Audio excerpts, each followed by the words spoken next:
'Tis the season to upset the fanboys. Merry Christmas, everyone. Welcome to my top 10 games of 2013. I qualify it every time, yet the arguments always occur. It's a wonderful thing, actually. It's a great time of year. It's a time of year where people get to claim that you're wrong on the internet, which you'd think would be something very common, something that we're used to on a daily basis, and we are, absolutely. It's part of the job. But when you create a top 10 list, you are especially wrong.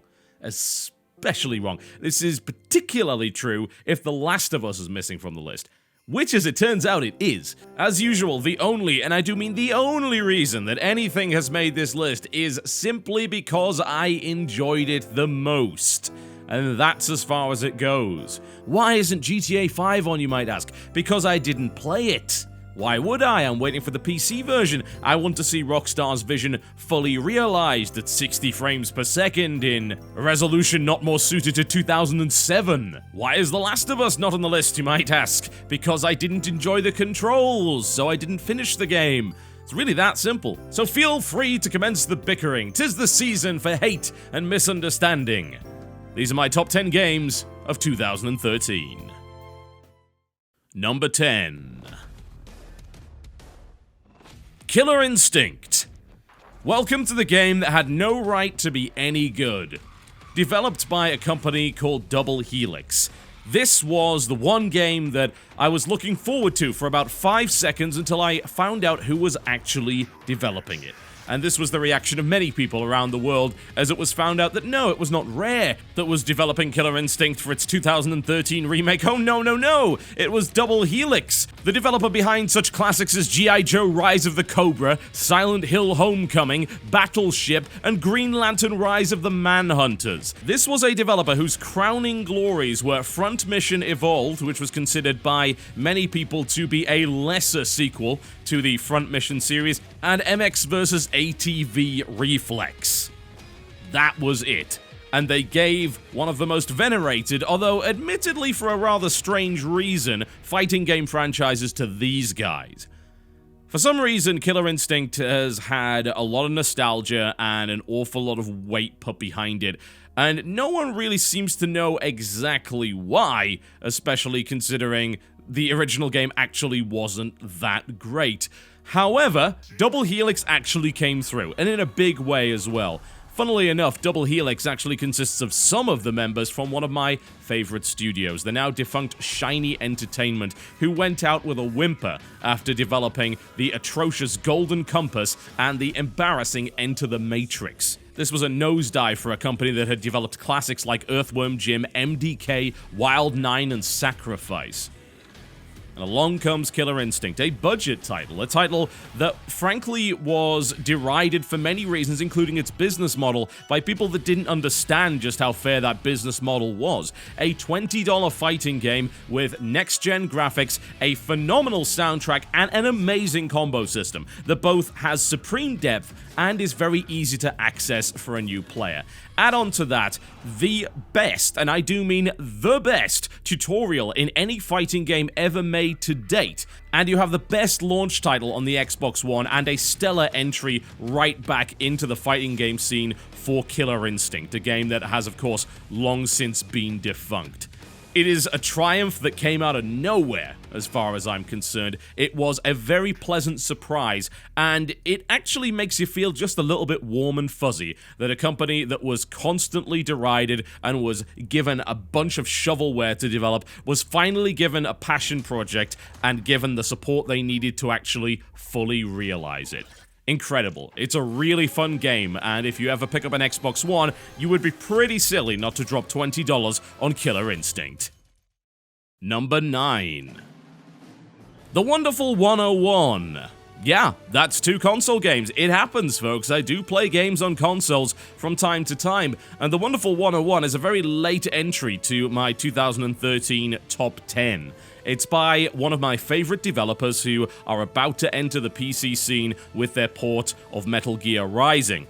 However, Wonderful 101 actually beat out Metal Gear Rising in this lineup, and that is for one reason, just how absolutely ridiculous and original this title is. This is a game that is absolutely overflowing with imagination. It takes a fairly played-out genre that Platinum are admittedly masters in, the action spectacle fighter, and it turns it into this incredibly strange team battle whereby you draw shapes on your gamepad in order to create various weapons out of 100 tiny superheroes that can all morph together in order to create attacks. Not only that, but you can split off groups of the heroes in order to create multiple attacks in different areas of the screen, or just attack head-on with a large group of tiny superheroes. Add to that a fantastic art style, a completely over-the-top soundtrack involving a male chorus singing about how amazing these imaginary tiny superheroes are, and of course Platinum's trademark ridiculous writing, and what you're left with is a surprisingly good Wii U game that really stands out amongst the rather lackluster lineup of that particular platform as a truly original and truly hardcore experience. It is not without its flaws, I will certainly say that. Its tutorial does a fairly poor job of explaining what exactly is going on, and because Platinum are cruel and horrible human beings, they decided to put a timer on elements of that tutorial so you can actually fail it. Not only that, but enemies have a tendency of going off-screen, and the camera does not allow you to see incoming shots from time to time, making them very difficult to avoid. It is a game with plenty of quirks. It is a game with plenty of minor issues. However, I would say that its originality and attempt to reinvigorate an otherwise rather samey genre, and indeed succeeding in doing just that, is what makes this game deserve a spot on my list. Number 8. Metro Last Light. One of the most gorgeous technologically advanced games that we got this year found its way to us from Kiev in the Ukraine. Metro Last Light is the sequel to Metro 2033 that at the time was regarded fairly well, especially in terms of its graphical fidelity and the technology on display, but was lacking in terms of its gunplay and overall polish. However, the sequel did not disappoint. While it is fairly linear in many places and certainly is not perhaps the open world game that many were hoping for, it is a phenomenal first-person shooter, which is absolutely drowning in atmosphere, demonstrates some of the most advanced graphical technology we've seen in games up to this point, including practically peerless lighting effects, and delivers a very atmospheric and at sometimes scary post-apocalyptic experience. My complaints about the game focus on its overbearing linearity at times, including a rather annoying tendency to hold your hand and force you down a particular corridor, as well as its rather lackluster voice acting. However, if you're looking for an atmospheric experience that tests your PC to its limit, then you can't go wrong with Metro Last Light. Number 7. Path of Exile. This ended up being a little bit of a surprise to me, as did many of the games on this list, which is probably why they got there in the first place. This is a genre that I'm not really a huge fan of, and it takes a rather special game to get me to like it.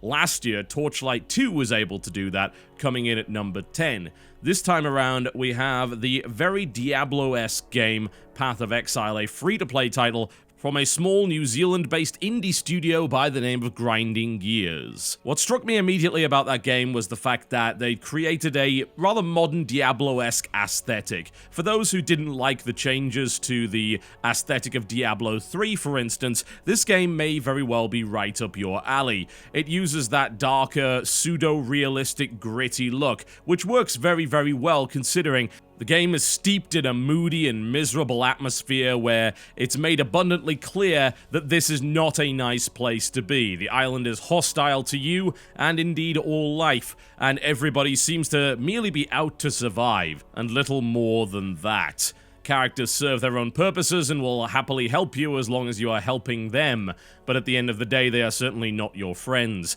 The game itself utilizes fairly familiar mechanics with their own unique spin upon them. The combat system is instantly familiar to anyone that's played a Diablo game. However, the intricate complexity of the massive passive skill system, as well as the idea of skill gems and the ability to link them to support gems which change their effects, gives players a wide variety of viable skills and builds to choose from. Combat in general also feels very satisfying, although I'd imagine that's dependent on which class you play. My duelist with his two-handed bastard sword is able to destroy enemies in a wide variety of different and highly entertaining ways, including copious amounts of lightning, ice, and every now and again, the rather amusing infernal blow, which causes enemies to literally explode, damaging those around them. The game's frame rate is also rock solid, dealing with huge numbers of enemy creatures, sometimes 50 to 100 on the screen, without any real drops in frame rate, which seems to work rather well. Admittedly, the game's netcode does occasionally have some issues with desyncing. The hardcore experience is catered for alongside daily competitions which challenge players to a wide variety of different constraints in anywhere between 1 hour and several days-long races in order to earn the most points. What should also be mentioned is the game's business model, which is pretty much the fairest free-to-play model you will find outside of Dota 2, and it's quite surprising that an indie company was actually able to subsist on this particular model. The only thing that these guys sell that is useful to you in-game is a selection of extra slots, including character slots, guild slots, and extra stash slots available in both premium and non-premium variants. Surprisingly, though, the game is very generous on all of those fronts to begin with, and you do not have to spend a penny, everything else going into cosmetic items such as pets and different skins for abilities as well as equipment. It is an incredibly fair model, and I think as a direct result, they have encouraged an awful lot of people to buy microtransactions where they previously would not have. It's a really great action RPG that I would strongly recommend that you try. The sphere grid style system is certainly rather daunting, to say the least, but I feel that if you deconstruct it and you have a look at it in a sensible way, then you'll be able to figure out exactly what you want to do. A phenomenal free-to-play action RPG coming from a rather unexpected place this year, which takes the spot at number 7. Number 6. Fire Emblem Awakening. The only handheld game that's going to make its way to my list this year, and what a damn good one it is. Every now and again I stumble across an absolutely fantastic handheld game, either on the PlayStation Vita or on the 3DS, and Fire Emblem this year is the best example of a hardcore handheld game that is a truly fully featured experience. Fire Emblem Awakening is the latest in a series of tactical RPGs, or SRPGs, which of course were developed by Nintendo, going all the way back to the family computer, better known, of course, as the Famicom. It is one of the earliest examples of the genre, and it made its name by featuring permadeath for its characters, something that very much continues into Fire Emblem Awakening. This is a game that is not only willing to tell you stories, but also willing to let you miss out on them if you happen to allow a character to get killed. It has the effect of making you care about certain characters and want to preserve them, perhaps at the expense of their comrades, if at all necessary. It's a very challenging game with a great deal of depth, and a fantastic lineup of characters and huge amounts of playability. It's a genre that I very much enjoy, and one that I initially got into with Shining Force 2 on the Sega Mega Drive, then of course into Shining Force 3, a game which I enjoyed an incredible amount, only to have Sega decide to stomp all over my rights as a creator when I dared to show their 20-year-old video game. Regardless, Fire Emblem Awakening is a phenomenal title. The 3D rendered battle sequences look absolutely fantastic on the 3DS, which is of course rather surprising considering its limited power, and the more traditional aesthetic that is used on the battle maps also looks incredibly effective. It presents a fantastic soundtrack, a great storyline, and excellent full-motion video cutscenes. It is a title that I would recommend to absolutely anyone that wants to spend a lot of time on their handheld. In a world filled with mobile games designed to be played on the toilet, this is a title that will keep you glued to your 3DS for hours at a time. I would go as far as to say that this is by far the best title that Nintendo has released the entire year. Number 5. Shadow Warrior. Now this is a damn good first-person shooter, and easily my favorite first-person shooter of the year. It's brought to you by Flying Wild Hog, who were previously responsible for the development of Hard Reset, which was a decent first effort, though it seemed to miss the mark in its attempt to replicate the old style of FPS while bringing it bang up to date. Those guys were also part of the People Can Fly team, who developed games like Painkiller and the one and only Bulletstorm. And now along comes Shadow Warrior, which is a little bit more grown up for the studio perhaps, but still allows for some rather immature moments at just the right times. Shadow Warrior is a remake of the old 3D Realms game, and while it deviates hugely from the original, it does so in a way that is highly enjoyable. If I was to criticize the game, it would be due to the fact that its level design wasn't quite up to the original title, which featured very 90s style maze-like levels, which I very much appreciate. However, you've got to give this game props for a fantastic and somewhat puerile sense of humor and a phenomenal combat system that is ridiculously enjoyable to play. What surprised me most about the game was its melee component was actually just as strong, arguably even stronger than the first-person shooting component, which is unexpected considering the game's heritage. The katana has a wide variety of different moves and is really fun to use, slicing demon limbs in various different amusing ways, all accompanied by ridiculous one-liners. The wide variety of weapons is also stocked with upgrades, as well as secondary fire modes, and levels are chock full of secrets to discover. It's one of the most enjoyable FPS experiences I've had in the last few years, and it's really nice to see an FPS that was obviously designed with the PC in mind, that has no desire to hold your hand whatsoever. It's the kind of game that you can get into and just obliterate hordes of enemies in while having an absolute whale of a time, and the developers and publisher have continued to support the game with free DLC as well as additional weapons. It is a really great experience. If anything, the only thing it's lacking is a multiplayer mode, but you know what? Every now and again it's nice to see a first-person shooter that actually focuses on the single-player experience, because these days, that's rather rare. Number 4. Dota 2. This is hard to argue with. The lineage of this title going all the way back to Aeon of Strife in the original StarCraft has spawned an entire genre of games in and of itself, including perhaps the most popular game in the world right now, League of Legends. However, I would be lying if I said that LoL was a game that I enjoyed more than Dota 2. It actually took me a while to come around to the idea of Dota. As a League of Legends player, I found the notion of things like denies to be unintuitive. I found the idea of not being able to go back to base anytime I wanted to be a waste of time, to be unnecessary clutter in a game that was too stuck in the past to really have any relevance. However, it's nice to be wrong, I have to say that. As I stuck with Dota 2, I saw what those mechanics actually added to the game. A great deal of depth, a higher skill ceiling, more complexity, more required teamwork, and a real emphasis on decisions actually making a difference and really mattering. That's not to say that other games of that genre don't, but I feel that Dota is the original in that respect. And it's done a great job of slowly introducing new players to the game itself without compromising its actual difficulty. And let's be honest, the learning curve on that game is a brick wall. Not just a brick wall, it's a cliff face covered in spikes and angry rock-climbing monkeys ready to throw you off at a moment's notice. It is vicious. However, with a training mode and a coaching mode, the game has become a lot better for newer players. It's unfortunately a game that I'm not enjoying currently. I think I need to find a team, because honestly, queuing up on your own and going in with a bunch of random puppies is not a pleasant experience for the most part. It can become highly frustrating, and the game's lack of surrender button means that you can be locked in with people who just are not all that pleasant for sometimes an hour at a time.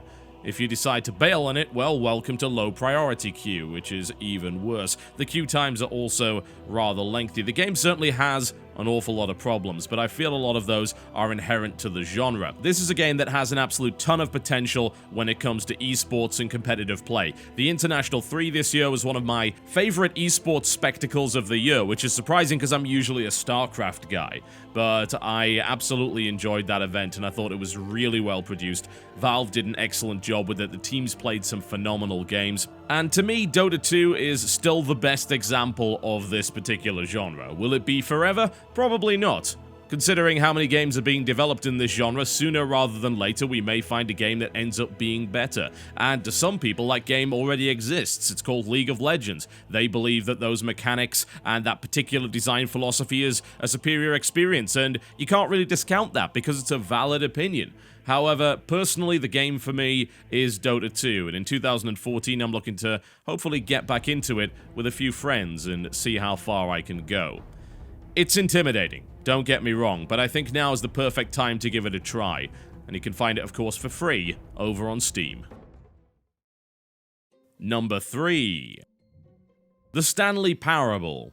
You know, I was tempted to put this at number 8, but I don't think a lot of people would actually get the reference. This is the most enjoyable non-game that I've ever played. I've got to say, it really walks the line between an actual video game and this idea of the virtual art installation, something that games like Gone Home and, to a greater degree, even Dear Esther very much inhabit. Gone Home is not on my list, but I can tell you for a fact that Stanley Parable very much is. It's an incredibly clever game. It pokes fun at everything. It pokes fun at the genre. It pokes fun at video games in general. And it pokes fun at the player for demanding that level of control and expecting there to be real consequences to everything they do. And strangely enough, the game actually provides you with those consequences, but they are perhaps not at all what you were expecting.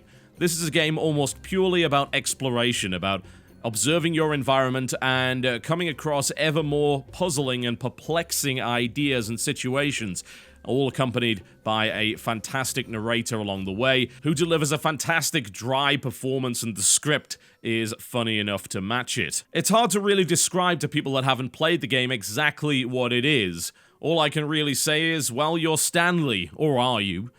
No one is in your office. They all disappeared. Or did they? You gotta go and find out what exactly is going on. Or do you? It's a very unique experience that I would recommend to pretty much everybody. It may very well make you think about video games in a different way. Or it may just make you giggle.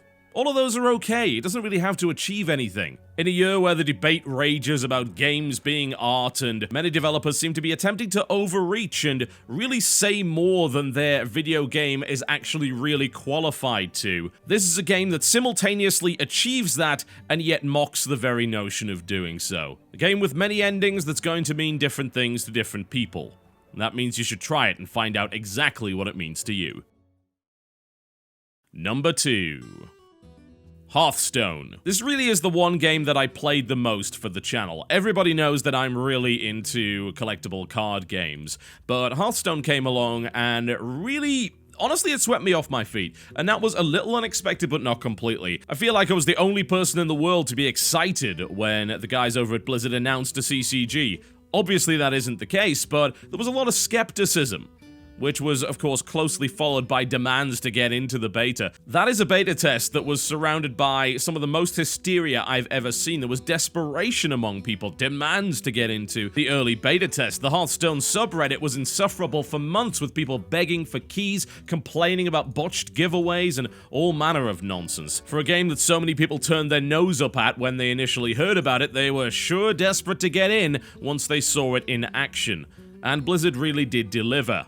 It's a very enjoyable experience with a surprising amount of depth, but also incorporates elements that really wouldn't work so well in a live card game environment with physical cards. It has some very interesting RNG mechanics. It does a very good job of demonstrating and presenting that stuff on the screen in a visually pleasing manner. It's a game that's simple to learn, but has layers and layers of depth beneath it. Does it have the breadth of Magic the Gathering? Well, of course not, but that's a game that's been around now for 2 decades. With a relatively fair business model in comparison to some other online card games, and an exceptionally compelling draft mode in the form of Arena, this is a game that has had me coming back time and time again, round after round after round after round, and I've invested more money, I think, in this game than any other free-to-play game in my life, simply because I've enjoyed it that much.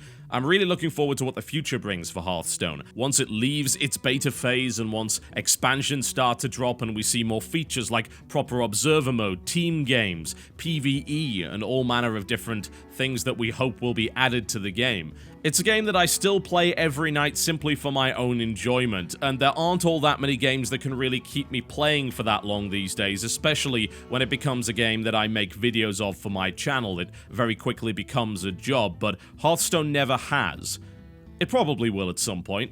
The magic will wear off, the luster will disappear, and perhaps I'll just get bored of Hearthstone's way of slinging spells and cards, but at this point, it's a game that I have a huge amount of fun with. Accessible to the newer player, but enjoyable for the highest level strategist as well. This game is absolutely oozing potential, and I really look forward to seeing what happens with it in 2014.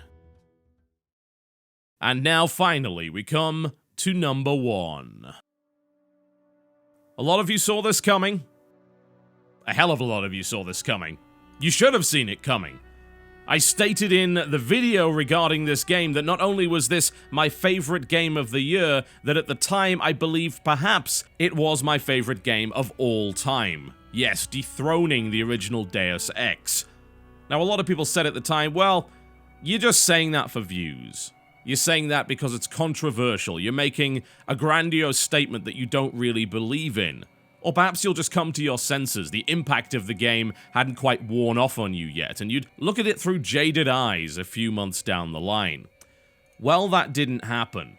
Brothers: A Tale of Two Sons is perhaps the best video game I have ever played. And that's a very tall order, isn't it? And so many people have asked me, how can that be possible? This is a 2 to 3 hour puzzle game. It really doesn't bear a second playthrough. It doesn't even have voice acting. How can this possibly be your favorite game of all time? Well, I explained it perhaps as well as I could have in the video, immediately concluding my full playthrough of the title. And I still believe those words to this day. This is a game that has connected me with characters on the screen in a way that no other game ever has. It's a game that uses the controls not merely as an interface, not merely as a barrier to getting your characters to clumsily move around on the screen, but it actually uses it as part of the storytelling. And it's impossible to explain exactly why without spoiling some key points of the story that are absolutely mind-blowing and have a real emotional impact. Those are not words that I throw around lightly. I don't really get affected by games all that much in an emotional way. That's not who I am. I'm not a story-driven person. I like to focus on mechanics, and the mechanics of this game are somewhat innovative, but they're not really a massive paradigm shift. Yeah, it's pretty cool that you control one brother with each of the sticks, and the interaction between the two of them is key to your progress. It's described by some people as a one-person co-op game. But it's not about the mechanics in this case, it's about the way that this game told a story and what it represents for the future.